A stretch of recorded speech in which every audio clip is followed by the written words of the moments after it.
Alone in American history, prosecutors urge judge to deny Trump's bid to dismiss D.C. charges in a 79-page filing. Smith's team articulated its clearest case yet for Trump's prosecution, repeatedly characterizing Trump's false claims of election fraud as knowing lies aimed at defrauding election officials, from secretaries of state and governors to his own vice president, Mike Pence. Smith also indicated he intends to introduce evidence in Trump's March trial that Trump stoked the January 6, 2021, riot at the Capitol and then used it to further his effort to derail Congress's proceedings that day.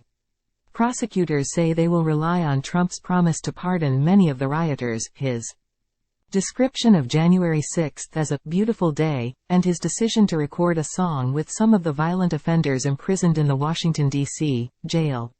The filings were a rebuttal to Trump's own efforts to dismiss the indictment, which charges him with mounting a sweeping campaign to pressure state and local election officials to throw out Joe Biden's victory in closely fought swing states.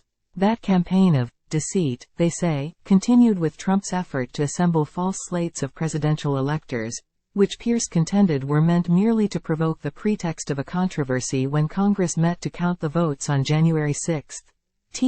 He defendant stands alone in American history for his alleged crimes, Pierce wrote.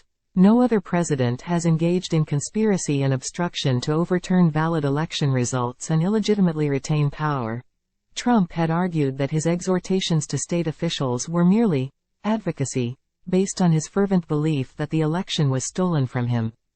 Prosecutors said, this contention is belied by Trump's repeated, specific claims of fraud that were repeatedly discredited by his own advisers. And he used those lies, they said, to obstruct the government's effort to certify the election. Knowing lies are neither opinions nor pure advocacy, and in any event, the defendant could not use so-called advocacy as a cover for his scheme to obstruct a governmental function through deceit, Pierce wrote. Were it otherwise, defendants captured en route to a bank robbery could not be charged with conspiracy because their crime did not succeed. Even if Trump could present evidence that he genuinely believed the election was stolen, the prosecutor added, his use of specific, debunked claims of fraud to achieve his goals would still make him guilty of an effort to defraud the government. His similar false statements to convince Pence to single-handedly overturn the election were built around his false claims of a bona fide dispute about which slate of electors should be counted. Time equals 400 Ms. greater than prosecutors spent much of their brief confronting Trump's claim that the election-related charges he's facing are an attempt to criminalize his free speech. The First Amendment does not protect fraudulent speech or speech otherwise integral to criminal conduct, particularly crimes that attack the integrity and proper function of government processes, Pierce wrote. The defendant's comments about the virtues of the First Amendment, over which there is no dispute, do nothing to unsettle this line of unbroken precedent. In addition to the First Amendment defense, Trump is also seeking to have the case dismissed by asserting that he is absolutely immune from the charges. Prosecutors rebutted that argument last month. On Monday, Pierce recounted a long list of elections cited by Trump in his motions to dismiss the case, in which there were disputes or controversies related to which presidential electors to count.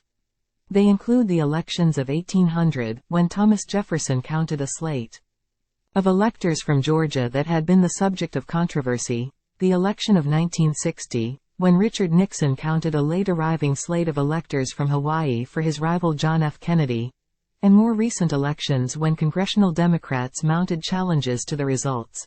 Notably absent from any of these historical episodes, however, is any attempt by any person to use fraud and deceit to obstruct or defeat the governmental function that would result in the certification of the lawful winner of a presidential election, Pierce concluded.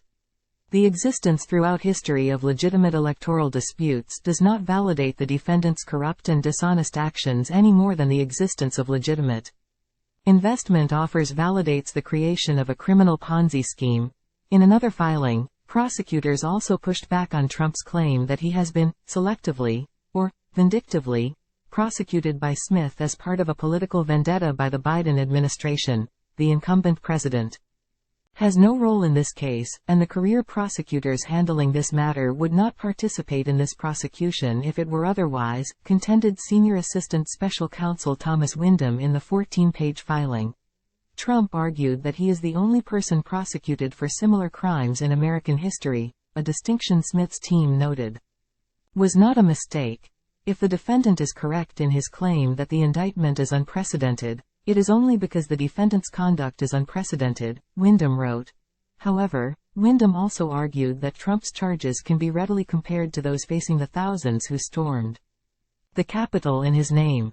Citing the prosecutions of Oath Keepers leader Stewart Rhodes, Trump fan Daniel Rodriguez, who tased a police officer in the neck, and others, prosecutors noted that judges in each of those cases emphasized that they were not prosecuted for their political beliefs.